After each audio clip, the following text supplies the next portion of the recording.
Lideramos el camino de la opinión pública y buscamos que la cultura del debate alcance consensos y soluciones a los problemas de nuestro país.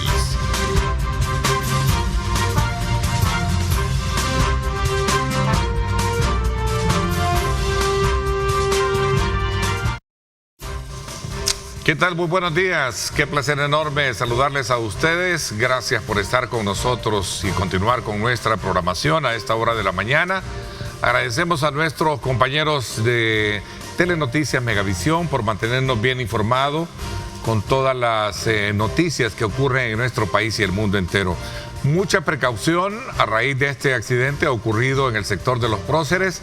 Ya hemos recibido la información de cómo se está generando la situación para aliviar un poco el tráfico en la zona y particularmente para limpiar todo el pavimento que en su momento se vio afectado por el derrame de algún aceite o combustible que representa un grave peligro para los automovilistas. Así es que desde ya pues póngale mucha atención.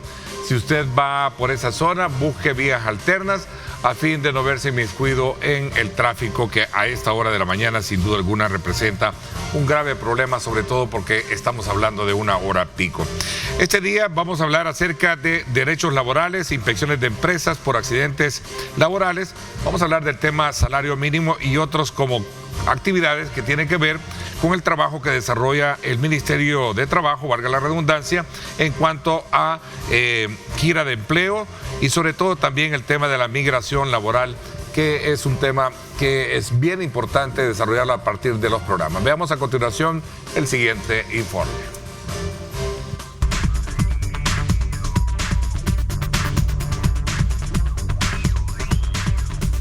El Ministerio de Trabajo y Previsión Social anunció una nueva gira por el empleo para colocar a cientos de salvadoreños que actualmente se encuentran desempleados. El año pasado, el Ministerio de Trabajo realizó diferentes giras con el apoyo de la empresa privada en las 3 regiones del país y ofrecer plazas a madres solteras, personas con discapacidad o adultos mayores de 40 años y jóvenes entre 18 y 21 años. El ministro Rolando Castro afirmó que este programa es uno de los más exitosos porque acerca el empleo a cada rincón de El Salvador. Según la encuesta de hogares de propósitos múltiples, la población desocupada aumentó un 6.6% en comparación con los 151,000 reportados en 2022, cuando representaron un 5.5%. Por otro lado, el incremento del salario mínimo se ha convertido en una necesidad para muchas familias y en una demanda para otros sectores. Ya vamos a cerrar el mes de agosto, donde corresponde la revisión por parte del Consejo Nacional del Salario Mínimo para el incremento al salario mínimo, y de eso no se está diciendo absolutamente nada. Y hacemos un llamado al señor presidente Nayib Bukele para que ordene al señor ministro de Trabajo a que se active ese Consejo Nacional del Salario Mínimo, porque eso sí lo está pidiendo la población. Hay que decirlo con toda la certeza que la población está pidiendo incremento al salario mínimo. Estos y otros temas serán analizados esta mañana en el programa Diálogo 21, conducido por Ernesto López. Reportó Jonathan Cortés.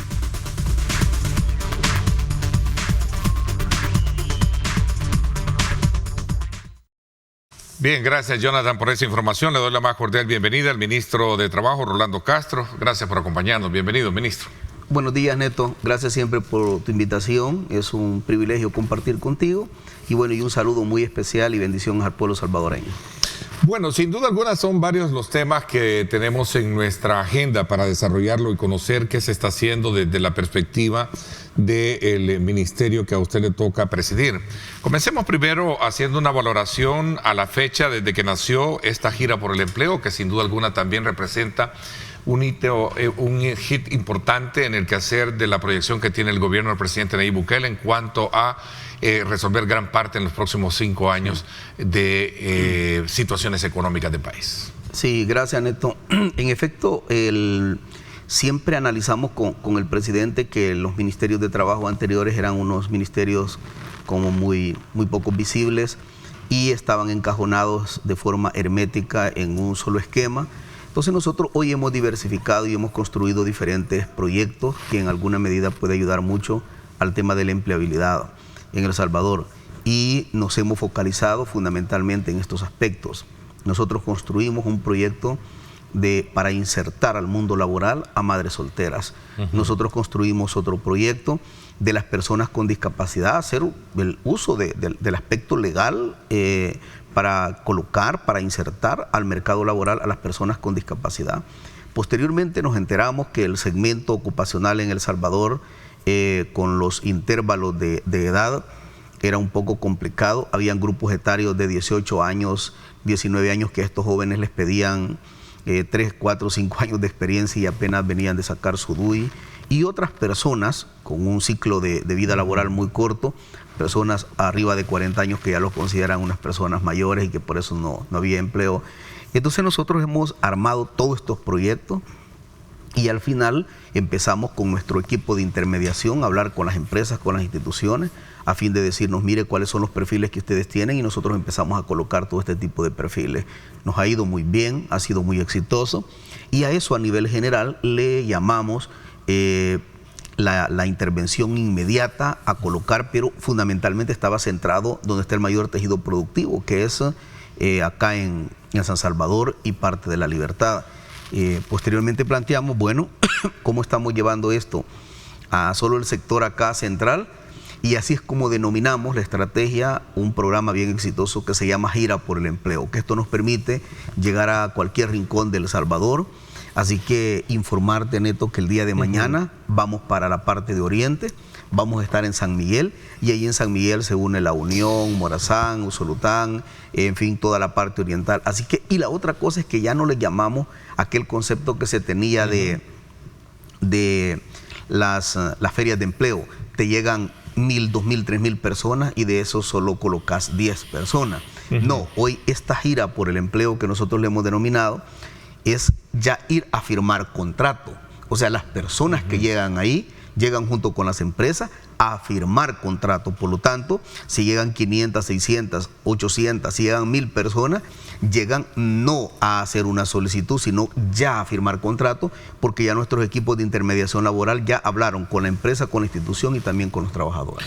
A ver, he recogido elementos importantes en esta primera intervención, ministro, que voy a detenerme en uno de ellos, porque para nadie es desconocer cómo a veces en el mercado, cuando se está aplicando un empleo, se enfrentan a dos situaciones bien difíciles, independientemente de la capacidad o la formación que éste tenga, pero que el factor experiencia y el factor edad juegan un rol bien importante. ¿Cómo lograr, desmitificar toda esa situación y sobre todo para que aquella persona que a lo mejor va saliendo de su formación académica pueda tener ese acceso y no sea un requisito que se le esté pidiendo? Pues obvio, no ha estado estudiando, preparándose, por un lado. Y el otro factor es el tema de la edad. Para también no ser desconocedor del punto muchas personas a veces se ven en esa limitante al ser despedidos por X o Y motivo de una empresa. A su edad difícilmente podrá encontrarlo en otro lugar. ¿Cómo se está viendo este escenario que sin duda alguna, como decía, es algo real que ahí está, palpable en el mercado nuestro? Especialmente nosotros, Neto, que venimos de un estrato social de un sector de pobreza muy grande, lo sabemos, que de repente nuestros padres te dan hasta el bachillerato de estudio y luego después del bachillerato ya no se puede seguir adelante. Entonces ahí es donde el muchacho necesita insertarse en un empleo para que este muchacho ya sea autosostenible y poder pagar su universidad. Nosotros construimos un programa, bueno, primero hicimos un estudio de mercado laboral y nos encontramos con esa brecha que tú planteas. Joven de 18 años, 5 años, 4 años de experiencia. Una persona de 40 años, considerado ya una persona mayor. Entonces nosotros construimos un programa que se llama Programa Oportunidades, donde nosotros hablamos con la empresa, con la institución, y le planteamos que debe de darle la oportunidad al joven. Hemos logrado colocar con este programa Oportunidades cerca de 7,000 a 9,000 personas ya, que están laborando y laborando de forma permanente en empleo formal y decente. Y logramos convencer y persuadir que la inducción, que mejor del joven darla en el propio lugar de los hechos. Y también colocamos a personas arriba de 40 años Y vieras qué interesante, Neto, cómo las mismas empresas nos han dicho de que estas personas que eran considerados mayores, que ya no podían entrar al mercado laboral, dicen son las personas más responsables porque ya tienen sus hijos, ya tienen familia, no habían tenido la oportunidad. Sí. Bueno, nosotros tuvimos una oportunidad de una empresa que el siguiente mes ya no estaban ganando el salario mínimo, sino que el siguiente mes ya estaban ganando $650. Porque los habían premiado de un mes al siguiente mes, diciendo en realidad nos estábamos perdiendo de este sector. Y los jóvenes entran con un gran entusiasmo, trabajan mucho, dinamizan mucho su labor. Tenemos empresas que nos han dicho, nosotros teníamos meta de cumplimientos de 1 año y estos jóvenes incluso han llegado a adelantarnos mucho. El trabajo que se iba a hacerse en 12 meses, lo han llegado a hacer en 9 meses. Son jóvenes que han entrado con toda su fuerza y están adquiriendo mucha experiencia. Y además de eso, no nos quedamos solo con eso. Tenemos un programa con ACNUR, que es para el tema de aquellos lugares un poco complejos socialmente que ha tenido el país. Donde la figura del desplazamiento forzado surge, ¿no? Ha jugado un papel bien importante. Entonces, con ACNUR tenemos ese proyecto. ACNUR financia los primeros meses de colocación y con ACNUR hacíamos un estudio y un análisis donde el 70% de toda la gente colocada se ha quedado ya de carácter permanente también laborando. Tenemos una bitácora de opciones en el ministerio. Nuestros equipos se han concentrado fundamentalmente en 2 aspectos. Mi estrategia en el ministerio han sido 2 aspectos bien puntuales. Uno, ser bien riguroso con las inspecciones para garantizar los derechos de los más vulnerables, y la otra ha sido la colocación de empleo. Cuando tú colocas a una persona, Neto, yo siempre pongo el ejemplo y le digo eso a mi equipo para que tomen conciencia. Cuando uno no tiene empleo, ni siquiera en la tienda que está en la esquina de tu casa te dan, como comúnmente se dice, fiado, porque no tenés cómo pagar. Pero desde el momento que ya tenés un empleo se te abren muchas puertas. Colocar a una persona no solamente es transformar la vida de esa persona, sino cambiar la vida de su núcleo familiar para un desarrollo.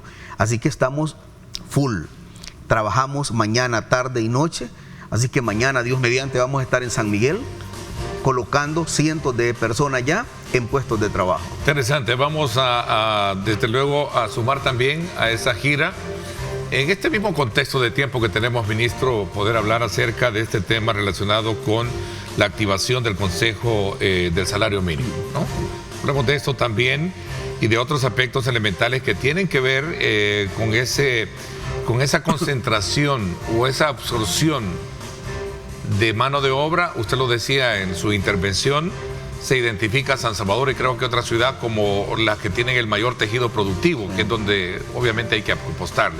Vamos a hablar de eso y sobre todo cómo se ve eso en materia de expansión, ahora que el gobierno proyecta, por cierto, una gran inversión con Jimpor, que es una empresa turca en el oriente del país, y también para el sector de occidente con Acajutla. Vamos a la pausa, 7:16. Gracias por estar con nosotros.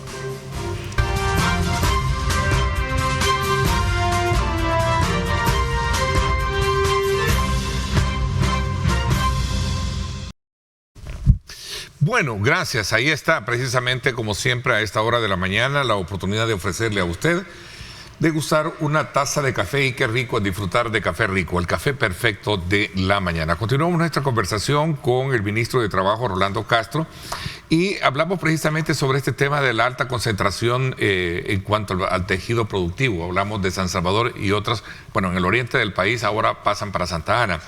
Pero me gustaría también sumar otro tema, y creo que vamos a tener tiempo para hacerlo, ministro.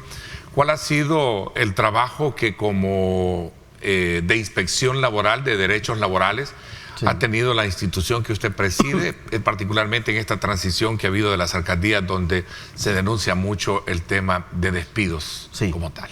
Cuénteme un poquito. Quizás para terminar el punto de gira, estaríamos en San Miguel. Después de San Miguel vamos a trasladarnos dentro de 15 días para la parte de occidente, Santa Ana. Posteriormente vamos a regresar a la zona paracentral y por último vamos a finalizar con San Salvador. A tal grado que vamos a hacer un recorrido nacional del país y vamos a llegar a todos los rincones para llevar ayuda a las personas que más lo necesitan y es la entrega de un empleo formal y decente. Bueno, con esto de las inspecciones, debo de reconocer, Neto, que cuando llegué al ministerio encontré un ministerio que las inspecciones eran unas inspecciones bastante cuestionadas por mucha gente. De repente nuestros inspectores llegan a hacer la inspección y de repente nos decía mucha gente, están en la oficina del gerente general de la empresa con aire acondicionado tomando café y luego todos los hallazgos encontrados, ya no hay hallazgos. Eso lo hemos combatido desde el primer día que nosotros llegamos. Y eso ha llevado a que incluso separemos del cargo a algunos inspectores. Por supuesto, siguiendo el debido proceso y verificando. No es una cosa de queja, ni es una cosa de chambre, que de repente cualquier cosa te pueden decir ahora y nosotros hacemos un proceso de investigación interna y en base a eso hemos separado del cargo a algunos inspectores. Pero también, por otro lado, hemos premiado a mucho inspector, que es la gran mayoría de gente muy correcta y muy honesta. Estamos haciendo el trabajo de inspección con un código de ética que debe de caracterizar incluso la formación de nuestros inspectores. Y estamos en esa parte formativa incluso con ellos. Nosotros tenemos un día a la semana de que damos un nivel de formación y del rescate a los valores éticos y morales. Cuando un inspector no aplica justicia, fundamentalmente daña al más vulnerable. Sí. Se acabó aquel, digamos, forma de comprar la voluntad del inspector para no ser sancionado por las violaciones que yo cometo en la empresa. Nosotros podríamos decir que ¿se ha eliminado bastante eso? No sé si utilizar la palabra eliminado de forma total, pero sí hemos logrado minimizar en su mayoría, porque también hemos sido contundentes, Neto. Cuando hemos encontrado un acto irregular, por ejemplo, una empresa, una vez la fuimos a inspeccionar y nosotros planteamos, le vamos a notificar mañana mismo. Y entonces cuando nos fuimos a una reunión, porque era una empresa bien grande, planteamos, no notifiquemos. Y resulta que el siguiente día la empresa nos estaba contestando los hallazgos sin todavía haber sido notificada. O sea, desde adentro pasaron la información. Empezamos a hacer el nivel de investigación, quiénes habían participado, logramos detectar quién había pasado la información a la empresa y esa persona hoy está separado del cargo del Ministerio de Trabajo. Y todo inspector o inspectora o colaborador que se preste a ese tipo de acciones va a ser separado de su trabajo, porque no es justo. No es justo que por ayudar a unas personas que tienen sus bufetes jurídicos para defenderse legalmente, castiguen al vulnerable que no tiene condiciones para poder pagar a un abogado y hacer una buena defensa. Así que lo estamos trabajando muy fuerte y todo aquel caso que lleve un poquito de irregularidad lo investigamos de inmediato. Tenemos un equipo de investigación interna para el tema de la ética de nuestros inspectores. También hemos construido una herramienta técnica, Neto, que va a eliminar, ahí sí va a eliminar el 100% de la discrecionalidad del inspector. Nosotros estamos diseñando ya un sistema. Cuando yo llegué andaban una tablita, pero tabla de madera y papel bond, y ahí levantaban las actas. Hoy hemos desarrollado un sistema donde andan su tablet y empiezan a levantar los hallazgos. Pero eso ya va quedando guardado en el sistema. Y si en un momento dado, después de levantar los hallazgos, llegan donde el gerente e intentan cambiar, queda registrado en el sistema si hubo cambio o no hubo cambio. Pero después de eso, Neto, de la inspección, mandamos la reinspección, porque así lo dice la ley, y la reinspección ya no va el mismo gestor, el mismo inspector, sino que ya va otro inspector. Pero en el sistema ya perdió el control el primer inspector que hizo la inspección inicial.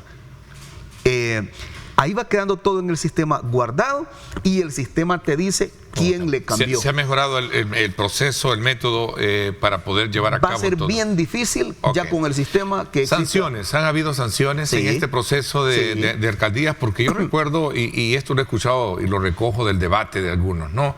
Aquí han habido alcaldes presos por retener, por ejemplo, cuotas. Y este tema parece ser también denunciado hoy en día, ministro. Sí, por ejemplo, nosotros encontramos en una alcaldía de Oriente, especialmente creo que se llama Metapán, una alcaldía que el alcalde dejó tirado 8 meses antes. Occidente, estamos hablando Metapán. No, perdón, Tecapán. Tecapán. Perdón, a toda Oriente. Tecapán, Oriente. En Tecapán, el alcalde dejó abandonado la alcaldía y resulta de que encontramos trabajadores con 8 meses incluso que su salario no se les pagaba. Y ahí no solo salarios, sino retenciones y cuotas. Todos esos casos hacemos lo que la ley manda. Y la ley lo que manda es identificar el hallazgo, aplicar el proceso sancionatorio, y como estos ya son delitos de carácter penales, esos se envían a Fiscalía General de la República para que Fiscalía inicie los procesos.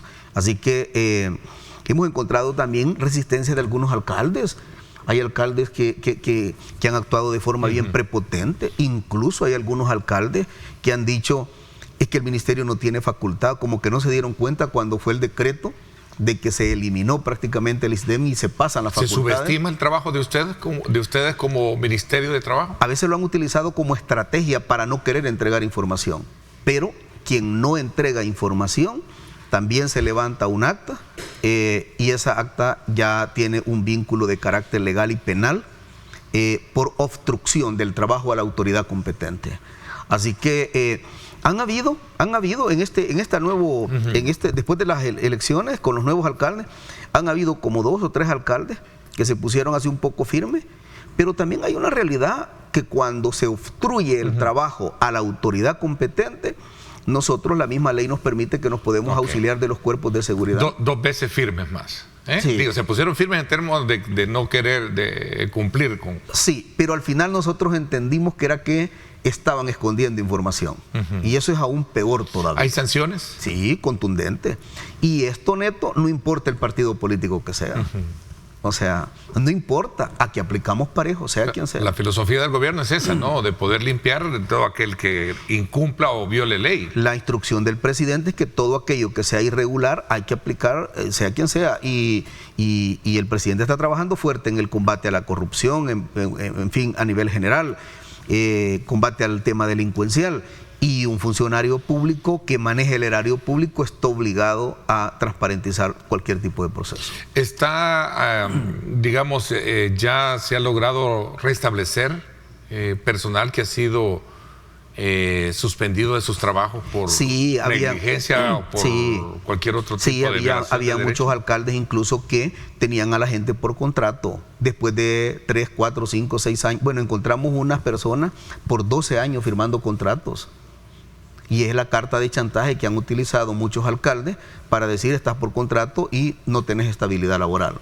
La ley es clara que después de 3 meses de estar trabajando de forma continua, automáticamente por la ley de la carrera administrativa municipal se pasa a las planillas permanentes por el sistema de ley de carrera administrativa. Así que nosotros también tenemos nuestra dirección que está manejando estos temas y prácticamente se le ha garantizado estabilidad laboral. Tú has visto que en esta nueva elección, a pesar de muchas turbulencias políticas que pueden existir, pero no ha habido despido masivo de trabajadores municipales, excepto los cargos de confianza, que en los cargos de confianza la misma ley lo dice y ahí no nos podemos meter. Ok, entonces se ha logrado de alguna manera tener presente de que el Ministerio de Trabajo está de por medio del trabajador municipal. Sí. Digo, de por medio en el sentido vigilante de que no se violen sus derechos. La gran ventaja, Neto, que nosotros conocemos la ley. Y la ley te permite todo. Te permite muchas facultades y competencias que el ministerio nunca las hizo. Ejemplo, si en una institución no te dejan entrar, la misma ley dice que por ser una autoridad competente te puedes auxiliar de las instituciones de seguridad pública.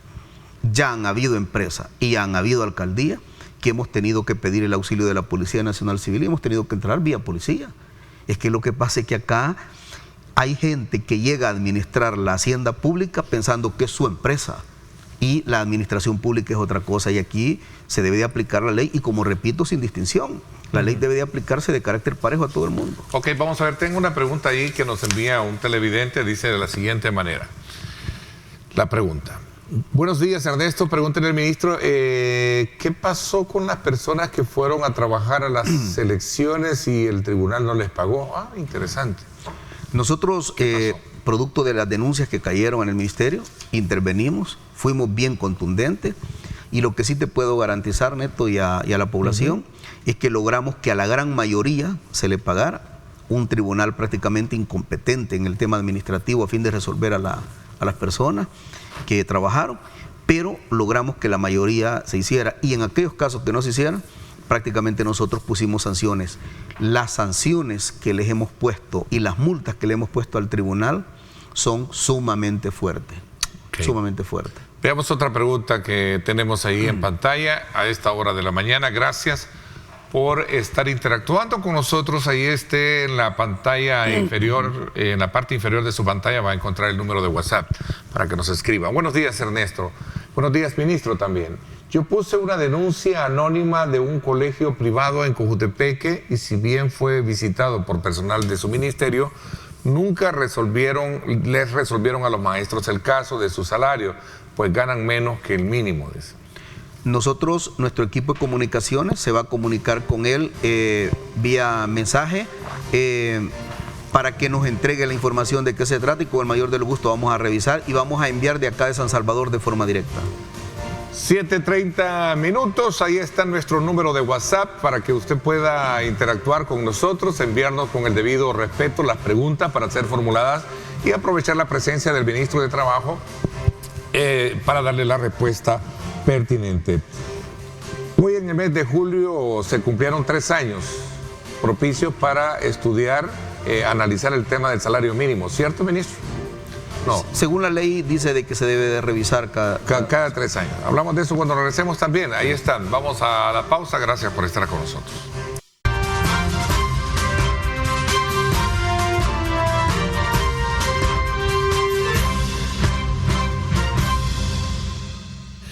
Bien, gracias nuevamente por estar con nosotros a esta hora de la mañana. Bueno, comencemos un poco a ver el tema del salario mínimo. Muchos, incluso el Centro para la Defensa del Consumidor, hizo una propuesta y advertía sobre la necesidad de activar el Consejo del Salario Mínimo.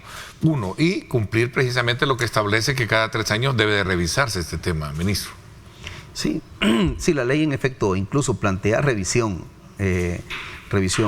pero la revisión es, Neto, aparte del concepto legal, debe de revisarse, valga la redundancia, mucho el panorama económico nacional e internacional. Y prácticamente estos son temas ya no solamente que le competen al Ministerio de Trabajo, sino que ya tiene que verse involucrado el equipo de gabinete económico que está analizando el tema de la economía. La apuesta de este quinquenio del presidente Bukele es prácticamente el tema económico, y son temas de análisis prácticamente que el presidente lo tiene que hacer, y en el momento que el presidente lo estime conveniente, dar la instrucción para la revisión, se va a hacer. Momentáneamente, soy muy franco, el tema en este momento no está en debate, no está como una decisión a tomar. Se están haciendo todos los análisis. Debe ser una convocatoria del presidente para dejarlo muy... Sí, lo que pasa es que esto es un tema que sobrepasa a una cartera de Estado, sino que se está viendo la estimulación de la macro y microeconomía, se está viendo cómo se levanta un poco el tema económico, cómo se despega económicamente, y eso es lo que está focalizado en el momento.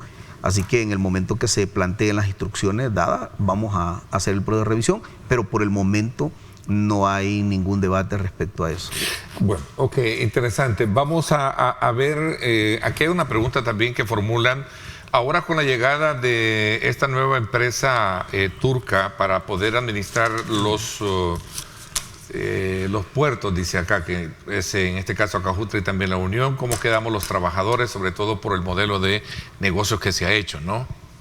No, ninguna inversión. Es una sociedad de economía mixta. Ninguna inversión nacional e internacional. La filosofía del gobierno es retroceder en el marco de los derechos de los trabajadores. Los trabajadores del puerto tienen sus contratos colectivos, y yo lo menos que espero es que pues, los contratos colectivos se mantengan. No hay ninguna visión del gobierno de traer inversión que castigue derechos de los trabajadores, sino más bien que respete derechos de trabajadores y que si es posible estimule aún más.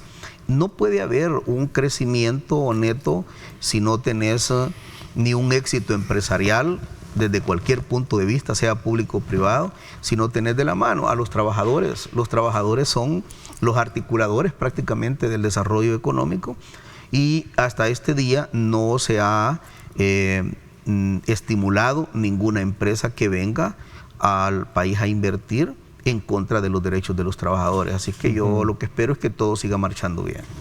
Ok, hablando precisamente del cumplimiento de la ley y particularmente voy a concatenar una pregunta. Ese rol, ese papel mediador que tiene el Ministerio de Trabajo frente a los conflictos laborales. Sí, hemos tenido incluso dificultades con algunos abogados. Fíjate que nosotros tenemos el área de intermediación y de conciliación. Y resulta que cuando a un trabajador lo despiden, ingrato, muchos abogados llegan ofreciendo por parte de la empresa el 20%, el 30%. Y es más, han amenazado siempre a los trabajadores diciendo, si querés, lo tomás, y si no, nos vamos a los tribunales y allá se tarda 5 años. Y tenés que pagar abogado o en efecto te vas para la Procuraduría de la República. ¿Existe eso todavía? Todavía hay abogados, hay un par ¿Y lo permiten? No, Neto. Nosotros cuando yo llegué planteé que no iba a haber ninguna conciliación menos del 75%.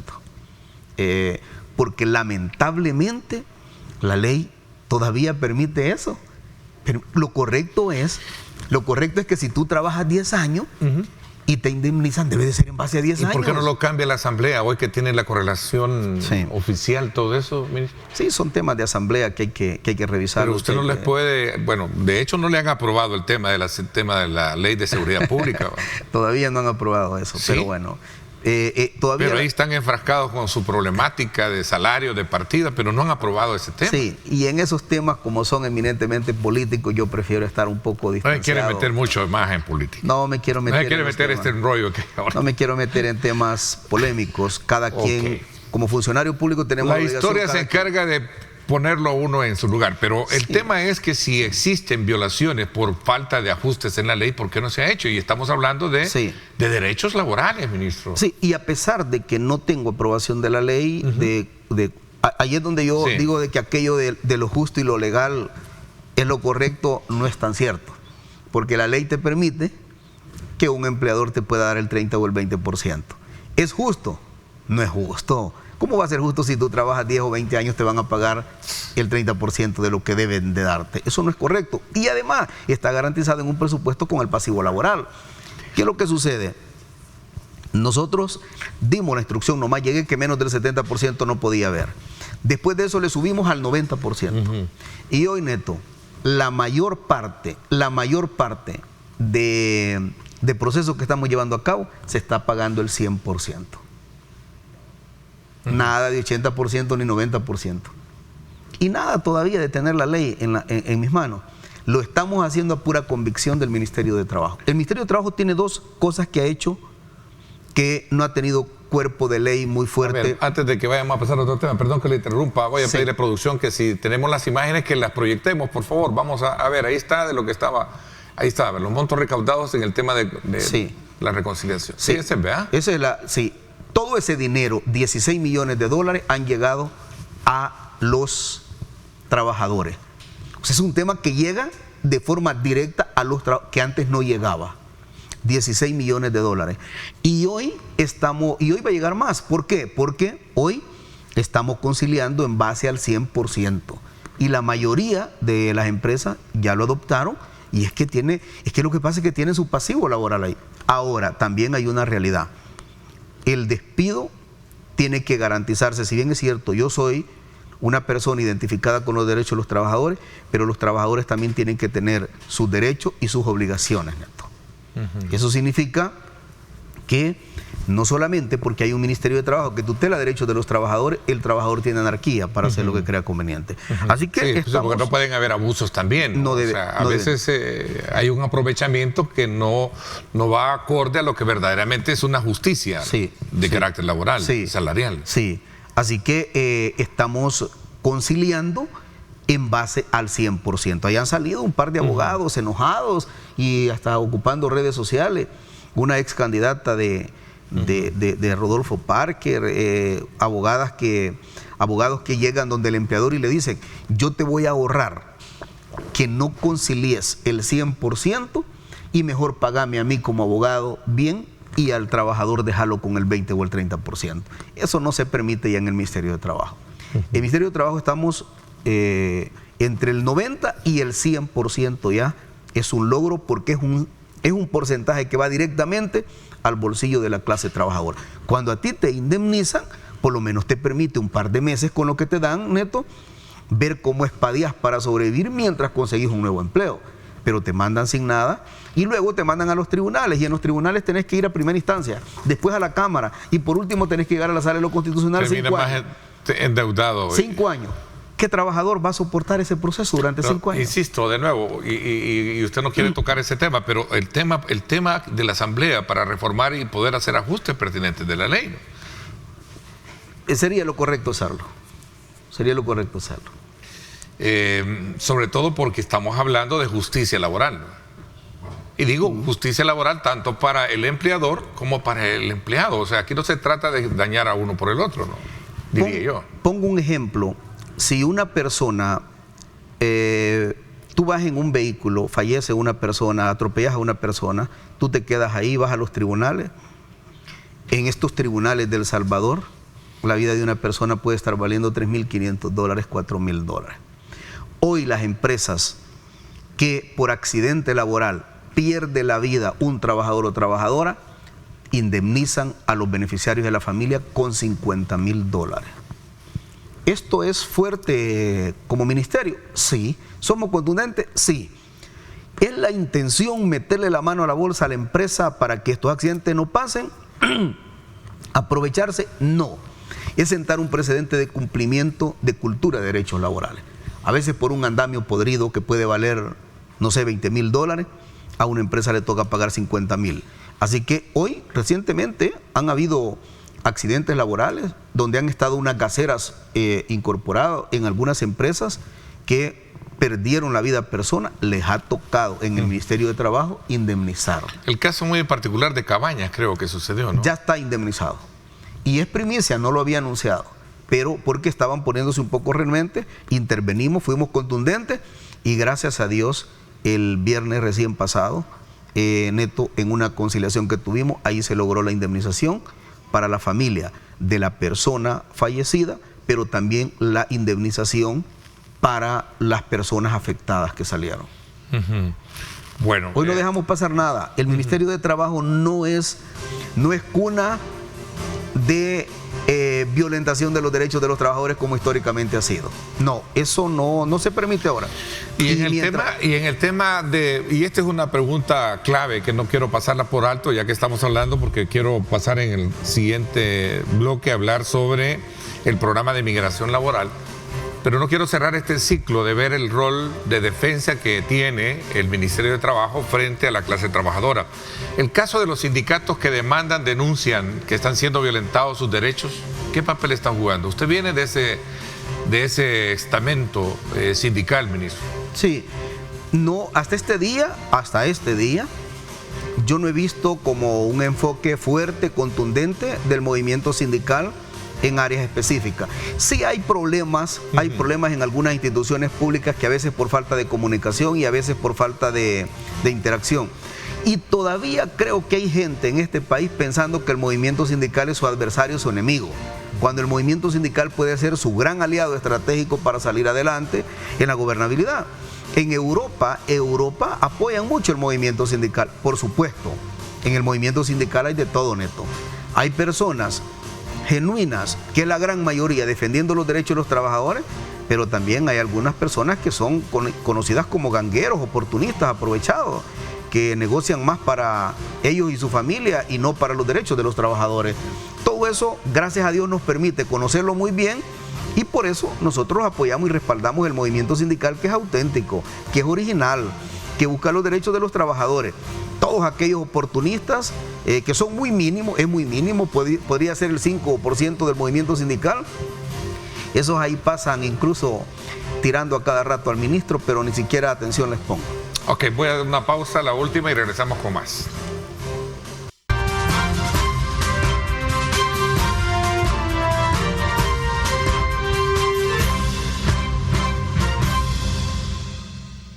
Bueno, gracias nuevamente por estar con nosotros a esta hora de la mañana. Vamos a seguir recibiendo consultas, preguntas de nuestro público, pero también vamos a hablar acerca del programa de migración laboral. Estaba viendo una noticia ayer, no sé si ya tiene conocimiento, Canadá va a mantener ciertas limitaciones o regulaciones precisamente para el tema de migración laboral.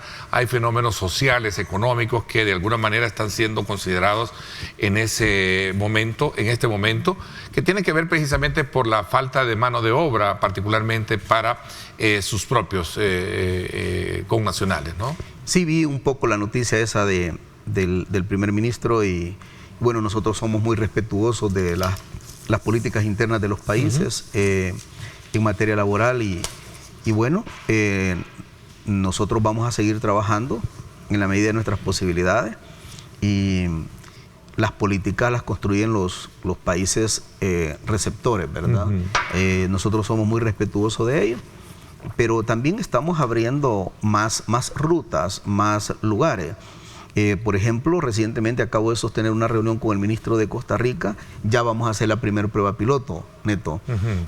Vamos a enviar un contingente a Costa Rica a trabajar. Y también ya estamos bastante avanzados en algunas negociaciones con países como España y un poco la parte de Europa que la estamos explorando, otros países más. Nosotros estamos trabajando de forma permanente, abriendo más mercados laborales, a fin de garantizar que nuestros trabajadores, en vez de irse con un coyote, como comúnmente se dice, que va a arriesgar el derecho universal más importante, que es el derecho a la vida, y que el susodicho sueño americano se convierte en pesadilla, perdiendo lo más valioso que es la vida, pues tengan la posibilidad mejor de subirse a un avión y viajar a cualquier parte del mundo a trabajar. Así que mientras estemos en esto, vamos a estar tocando puertas de diferentes países a fin de garantizar un programa de inmigración laboral que sea legal, que sea circular, que la persona vaya a trabajar y venga nuevamente.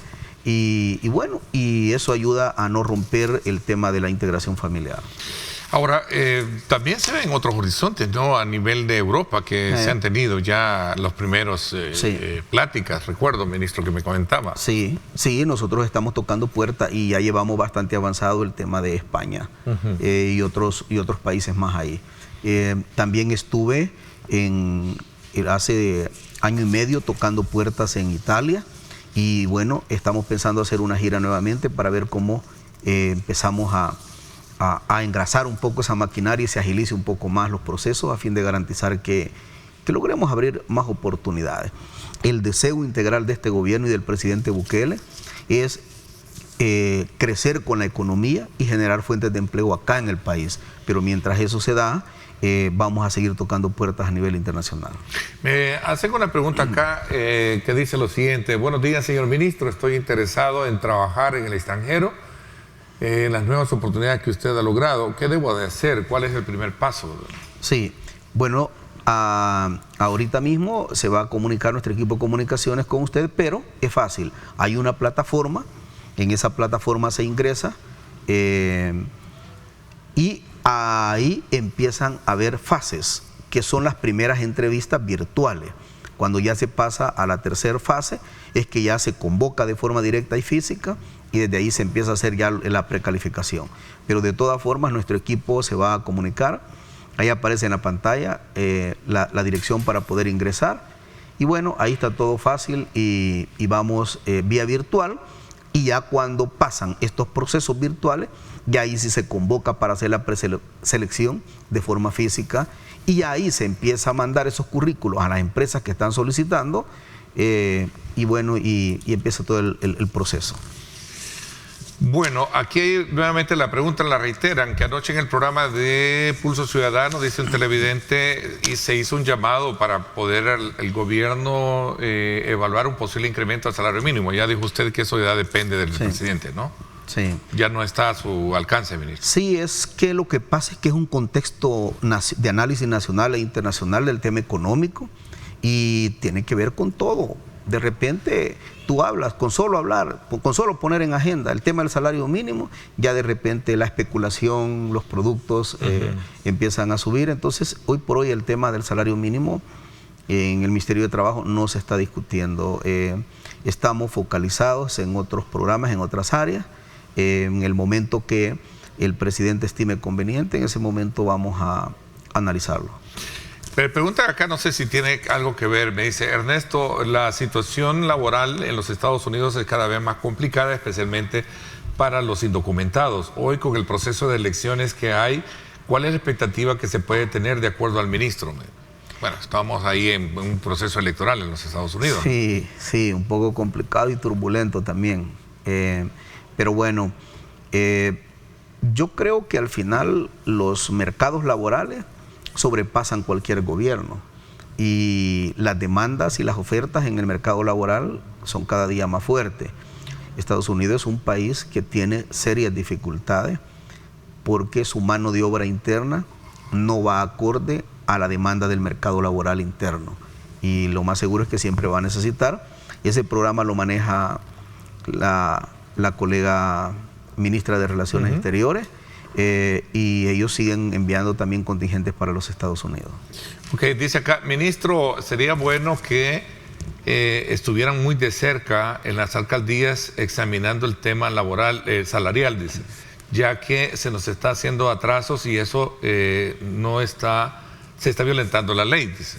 Sí, que nos hagan llegar las denuncias respectivas, porque en realidad la cantidad de inspectores que tiene el ministerio para enfrentar toda la demanda existente es deficitaria. Neto, nosotros necesitaríamos más inspectores, pero bueno, con lo que tenemos estamos trabajando, y es bueno de que nos hagan llegar las denuncias y nosotros de forma directa. Vuelvo a repetir, la primera estrategia del ministerio fue garantizar el derecho a la estabilidad laboral, y lo hemos logrado en las alcaldías. Ahora, estos otros atrasos, háganos llegar, porque también quien se atrase con el pago de sus retenciones legales, pues inmediatamente nosotros activamos nuestro protocolo. Ya el ministerio ya tiene un protocolo armado. ¿Sí? Sí, ya tiene un protocolo armado. Y vuelvo a repetir, hay faltas administrativas, hay hallazgos que amerita inmediatamente el proceso sancionatorio correspondiente. Hay otro que se le da un compás de espera y se le dice, mire, este hallazgo, por favor, subsánelo. Tiene 3 días, tiene 5 días para subsanarlo. Pero hay otros que son derivados con acción penal, y este caso del derecho de las apropiaciones de las cuotas laborales y de los salarios, esto es un tema penal, que eso cuando me entero estoy obligado a enviarlo a sede fiscal, porque también dice la ley que si un funcionario público se entera de un posible ilícito y no lo denuncia, cae en el delito de omisión, y yo no voy a caer en delitos de omisión por estar cuidándole las espaldas a cualquier persona. Así que nomás me llega y es un posible ilícito penal, de forma rápida y expedita lo envío a la sede fiscal para que la fiscalía inicie las investigaciones. Ok, tengo ahí otra pregunta de un televidente que dice de la siguiente manera. Buenos días, Ernesto. ¿Le puede comunicar al ministro de Trabajo que el año pasado puse una denuncia por discriminación, pues soy discapacitado visual? Tengo baja visión y nunca llegaron los delegados. Me quitaron de la empresa, ya tengo un año sin trabajo, sin trabajar. Ok, vamos a hacer 2 cosas. Vamos a verificar la denuncia que él interpuso y por qué es que no se le ha dado trámite, en caso de ser así. Y también vamos a ver, como él es una persona que está sin empleo en este momento, lo vamos a meter a la bolsa de empleo que nosotros tenemos para ver cómo le concretizamos lo antes posible una fuente de empleo. ¿Expectativas de cara a proyectos nuevos, ministro? Sí, modernización completa del Ministerio de Trabajo, mejorar los estándares.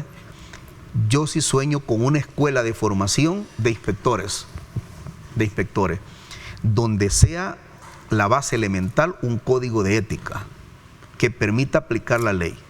Si el trabajador se equivocó, pues queremos mucho a los trabajadores, pero si el trabajador incurrió en faltas, no estamos para que el ministerio le facilite esa anarquía.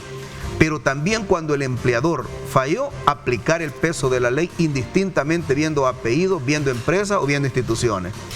Mi sueño, y espero lograrlo Dios mediante, es armar la escuela de formación de inspectores en el país con códigos de ética, con principios morales bien establecidos, a fin de que permita llevar la verdadera justicia a quien lo necesita. Bueno, el tiempo se nos terminó. Quiero agradecerle, ministro, que nos haya actualizado de conformidad al trabajo que desarrollan. Hemos hablado y hemos hecho un repaso por varias de las actividades, desde el trabajo de inspección, supervisión en las alcaldías, hoy con esta transición que hubo, el tema del salario mínimo, que ya usted muy bien lo deja sentado, ¿verdad? Que es una situación que tiene que ser manejada desde la presidencia, y otros aspectos elementales que tienen que ver con el trabajo y el respeto a las leyes laborales. Gracias por habernos acompañado. A ti, Neto, muchas gracias, y como repito, siempre un privilegio compartir contigo, y bendición al pueblo salvadoreño.